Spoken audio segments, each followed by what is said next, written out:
إن الحمد لله نحمده ونستعينه ونستغفره ونعوذ بالله من شرور أنفسنا ومن سيئات أعمالنا من يهديه الله فلا مضل له ومن يضلل فلا هادي له وأشهد أن لا إله إلا الله وأشهد أن محمدا عبده ورسوله صلى الله عليه وعلى آله وأصحابه وتابعيهم أجمعين. Барша мақтауданлаулар, хөрмәтләүләр, түбәнчелекләр Аллаһы Тәгаләгә тиешле.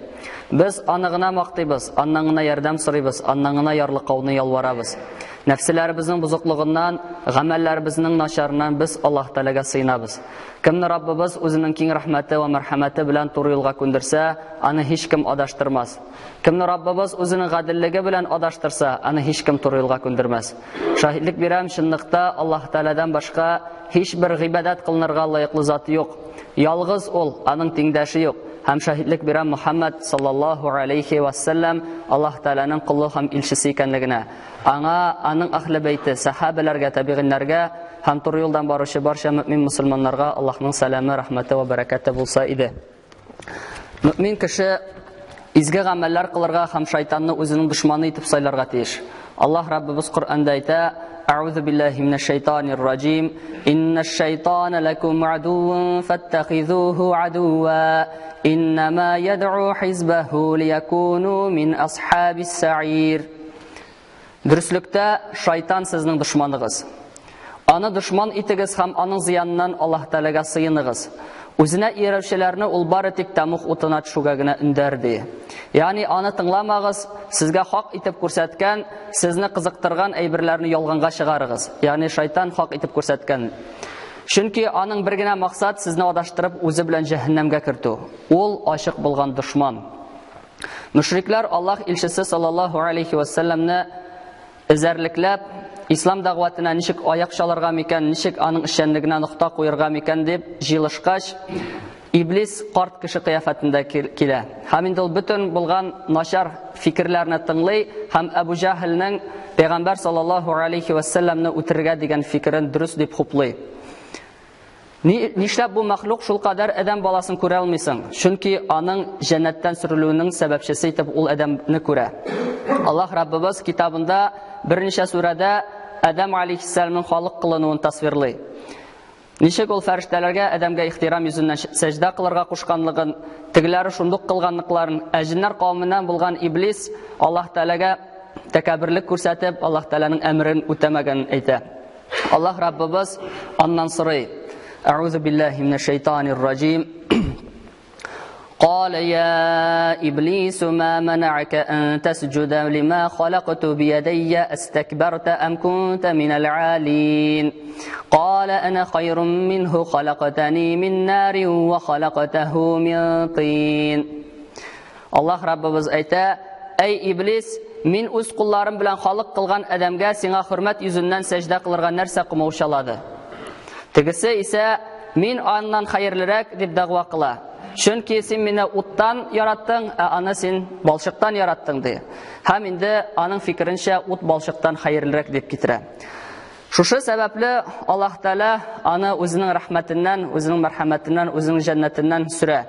Аллаһ Раббыбыз әйтә: أعوذ بالله من الشيطان الرجيم قال فاخرج منها فإنك رجيم وإن عليك لعنتي إلى يوم الدين قال رب فأنظرني إلى يوم يبعثون قال فإنك من المنظرين إلى يوم الوقت المعلوم.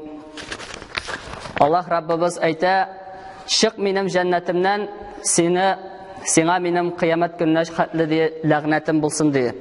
Һәм Иблис Аллаһ Тәгаләдән кыямәт көненә кадәр вакытын сузуны сорады. Аллаһ Тәгалә аңа вакыт бирде.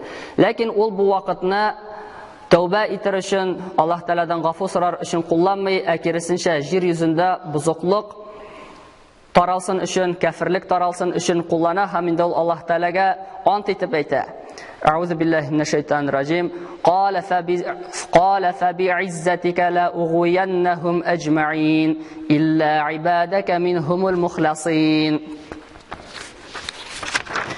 إبليس الله تعالى أيتا: Rabbim, sening buyuklигing bilan ant etam.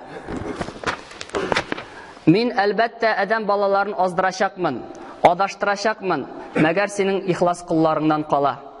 Димәк, шайтанга бәндәләрне адаштырырга күпмедер дәрәҗәдә кешеләр өстеннән хакимлек бирелде. Аллаһ Тәгаләгә карата ихлас булган бәндәләр искәрмә булып торалар. Аллаһ Раббыбыз Нахл сүрәсендә әйтә: "Әгәр дә Коръән укыр булсаң, Аллаһ Тәгаләдән таш белән куылган шайтанның мәкереннән сыен." Дөреслектә, аның иман китереп, Раббыларына тәвәккәл кылучыларга султанлыгы юк. Аның султанлыгы бары тик Раббыларыннан борылган һәм мөшрик булган бәндәләр өстеннән генә ди. Шуны белергә кирәк. Йөрәк ул ныгытма. Иблис шул ныгытмага һөҗүм итәргә әзерләнгән дошман. Һәм инде үзенең ныгытмасын, шуның зәгыйфь җирләрен белгән, бузык җирләрен ныгыткан кеше генә ныгытмасын дөрес итеп саклый ала. Шайтанның кеше йөрәгенә юллары, кешенең сыйфатлары, кешенең хисләре. Алар бик күп санлы. Шулар арасыннан нәфрәт, ачулану. Нәфрәт ул акылның бугаулары. Әгәр акыл бугаулана икән, шайтанга кешене аздыру җиңеләя. Кеше кызып китеп ачуланганда да кирәкмәгән эшләр, кирәкмәгән әйберләр әйтергә мөмкин. Шуңа Пәйгамбәр саллаллаһу алейхи ва саллям янына бер вакыт бер сахаба килеп, "Аусыни" ди. "Эй Аллаһ илчесе саллаллаһу алейхи ва саллям, миңа киңәшеңне бирсәң иде, миңа васыятыңны бирсәң иде" ди. Ягъни уңышка ирешер өчен. Пәйгамбәр саллаллаһу алейхи ва саллям кыска гына әйтеп, "Ла тагдаб", ачуланма ди. Һәм теге кеше берничә кат сорый Пәйгамбәр саллаллаһу алейхи ва саллямнан, башка киңәш сорап. Расулуллаһ саллаллаһу алейхи ва саллям һәрберсендә дә "Ла тагдаб" дип әйтә, ачуланма ди. Тагын бер начар сыйфат ул хөсетлек. Аллаһ илчесе саллаллаһу алейхи ва саллям әйтте: "Иякум вал хасада, фа иннал хасада я'кулул хасанати кама я'кулун нарул хатаба." Сез хөсетлектән сакланыгыз. Чөнки хөсетлек ялкын утны ашаган кебек изге гамәлләрне юкка чыгара ди. Мөселманнар турында начар уйлау шулык шайтанның коралларыннан. Аллаһ Раббыбыз мөселманнарны катгый тыя бу әйбердән. Аллаһ Раббыбыз мөрәҗәгать итеп әйтә: "Аузу биллаһи минәш шайтанир раҗим. يا أيها الذين آمنوا اجتنبوا كثيرا من الظن إن بعض الظن إثم." Әй иман китергән бәндәләр, күп гоманнан сакланыгыз. Чөнки кайбер гоман ул гынах. Кеше шундыйдыр дип начар уйлауны Аллаһ Раббыбыз катгый тыйды. Пәйгамбәр саллаллаһу алейхи ва саллям Абу Хурайрадан китерелгән хадистә булай ди: "Иякум ваз-занна фа инназ-занна акзабул хадис." Сез ди заннан, ягъни гоманнан сакланыгыз, чөнки гоман иң ялган сүздер ди. Шулай ук шайтанның кораллары булып кумсызлык тора. Бу сыйфат кешене сукрайта. Шайтан моның белән файдаланып, бәндәгә теләгенә ирешергә ярдәм итә, хәтта бу әйберләр тыелган булса да. Шулай ук дөнья байлыгы артыннан куу кешене алдый. Аллаһ Раббыбыз китабында, Кахф сүрәсендә дөньяның нәрсә икәнлеген безгә аңлаешлы итеп ачып бирә. أعوذ بالله من الشيطان الرجيم واضرب لهم مثل الحياة الدنيا كماء إن أنزلناه من السماء فاختلط به نبات الأرض فأصبح هشيما تذروه الرياح وكان الله على كل شيء مقتدرا المال والبنون زينة الحياة الدنيا والباقيات الصالحات خير عند ربك ثوابا وخير أملا. الله Rabbimiz ayta: "Sen alarga ey Muhammad sallallahu alayhi wa sallam fani dünya turunda misal kitir. Fani dünya biz көктән иңдергән су кебектер. Җирдәге үсемлекләр аның белән буталалар, соңыннан җил аларны очыртып йөрүче кипкән үләнгә әйләнәләр." Дөреслектә Аллаһ һәр әйберне булдыра. Мал һәм балалар бу дөньяның бизәкләре, мәңгегә калучы гамәлләр Раббың каршында хәерлерәк дип Аллаһ Раббыбыз безгә аңлатып бирә. Ягъни бу дөнья үтүче генә әйбер, ә мәңгегә калучы ахират, мәңгегә без тырышсак эләгәсе җәннәт ул күпкә хәерлерәк бу дөньядан. Пәйгамбәр саллаллаһу алейхи ва саллям сахабаларны үзе тәрбияләде.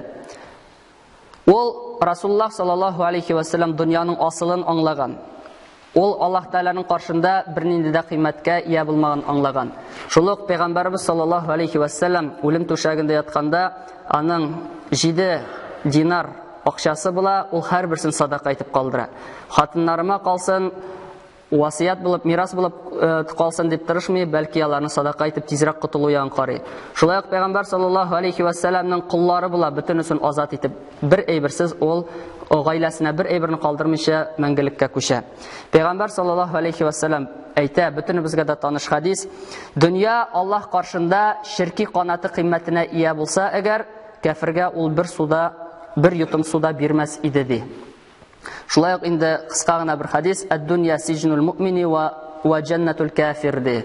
Дөнья ул мөэминнең төрмәсе, ә кафирның җәннәте ди. Гали ибн Аби Талиб радиллаһу анху халиф булганда аңа хәбәр итәләр дәүләт казналарын алтын һәм көмеш белән тулганлыгын. Ул исә тәкбир әйтә, Аллаһ Тәгаләне бөекли һәм кешеләрне җыеп бөтен казнадагы байлыгын таратып бетерә. Һәм әйтә: "Әй алтын һәм көмеш, башка берәрсен кызыктырсагыз иде сез." Шуннан соң ул бинаны җыштырга куша һәм анда 2 рәкъат намаз укый. Ул шушы гамәле белән күрсәтә, ахират эшләре дөнья эшләреннән хәерлерәк һәм бөегрәк икәнлеген.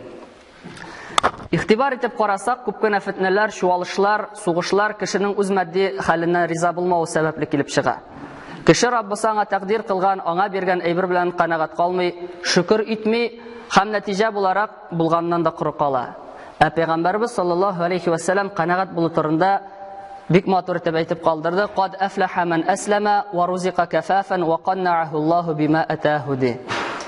Уңышка иреште шул кеше, кем исламны кабул итте, җитәрлек итеп ризыкландырылды һәм Аллаһ аңа биргәннән канагать калды ди. Абу Хурайра радиллаһу анхудан китерелгән хадистә Пәйгамбәрбез саллаллаһу алейхи ва сәллям байлыкны аңлатып китә: "Лейсал гина ан касратил аради, валакиннал гина ан ганин нафси, валакиннал гина гинан нафси" ди. Малның күп булуы ул байлык түгел. Шын байлык исә йөрәкнең, рухның ди чиста булуы ди.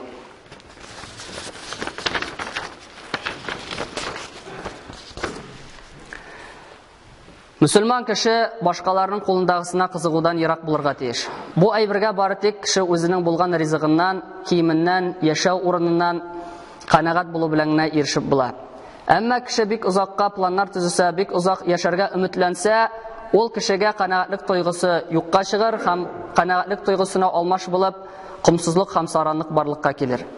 Аллаһ илчесе саллаллаһу алейхи ва сәллям саранлыкны халыкларның халак булуының сәбәбе ди. Җабир радиллаһу анхудан китерелгән хадистә Расулуллаһ саллаллаһу алейхи ва сәллям әйтә: "Иякум ваз-зулма, фа инна-з-зулма зулуматун йаумал-киямah." Зулымнан сакланыгыз. Зулымның һәр төрле күренешләреннән ди. Чөнки зулым кыямәт көнендә караңгылык булып киләчәк ди. "Ваттaqu шухха, фа инна-ш-шухха аһлака ман кана qaблакум, хамалахум ала ан сафаку димаахум, вастахаллу махаримахум" ди.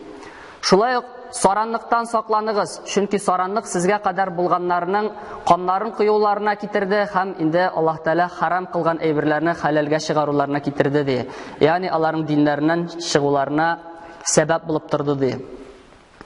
Шулай ук Пәйгамбәрбез саллаллаһу алейхи ва сәллям иман белән саранлык бер үк вакытта бер кешедә булмавын ассызыклый.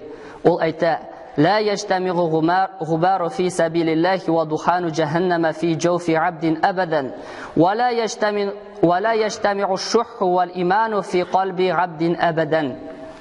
Bir вакытта да Аллаһ юлындагы алган тузан һәм җәһәннәм уты Аллаһ кулында берләшмәс ди. Ягъни Аллаһ дине өчен тырышкан кеше утта булмас, чын ихластан тырышса. Шулай ук кешенең йөрәгендә bir вакытта да иман белән саранлык бергә булмас.